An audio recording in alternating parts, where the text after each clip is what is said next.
कांग्रेस जनता party के संस्थापक अभिजीत दीपके ने बीजेपी पर निशाना साधते हुए कहा है कि उनके परिवार को बीजेपी में शामिल होने के लिए लगातार धमकियां दी जा रही हैं। अभिजीत ने प्रधानमंत्री नरेंद्र मोदी और गृह मंत्री अमित शाह का नाम लेते हुए कहा है कि मुझे धमकियां बहुत मिली कि बीजेपी में आ जाओ, तुम्हारे और तुम्हारे परिवार के लिए अच्छा होगा।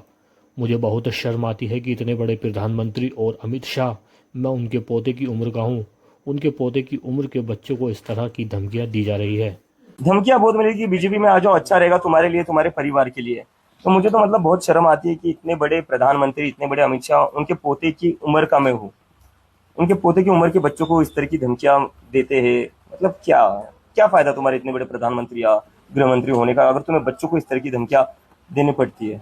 कंगना रनावत की बात अभी रामदेव जनरेशन आप पूरी खराब कर रहे हैं, जेनजी जनरेशन आप पूरी खराब कर रहे हैं, उनका कल्चर बिगाड़ रहे हैं इस आंदोलन के माध्यम से। पूरे अगर देश के डेमोक्रेसी के लड़ना जनरेशन खराब करना है, अगर सरकार से सवाल करना क्या कौन सा वर्ड है वो, खराब कर रहे हैं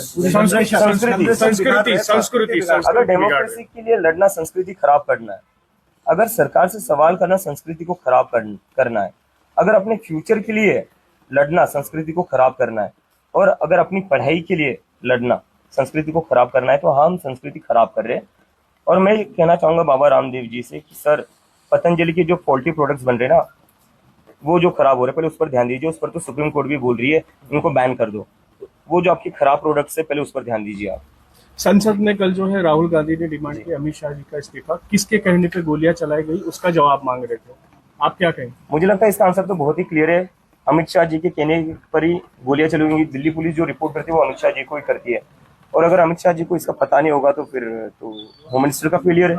लेकिन वही बीजेपी की ओर से बयान आ रहा है कि किसी भी तरीके की गोलियां चलाई नहीं गई, प्रोटेस्ट पैलेट गन्स चलाई गई है, लोग अंधे हुए हैं।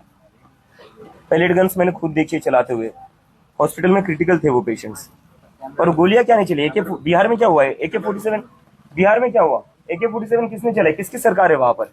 मतलब देश के बच्चों के ऊपर तुम AK-47 चला रहे हो। एक टाइम था इस देश में AK-47 चलाई जाती थी आतंकवादियों पर, अजमल कसाब पर।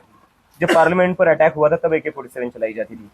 आज AK-47 चलाई जा रही है स्टूडेंट्स पर।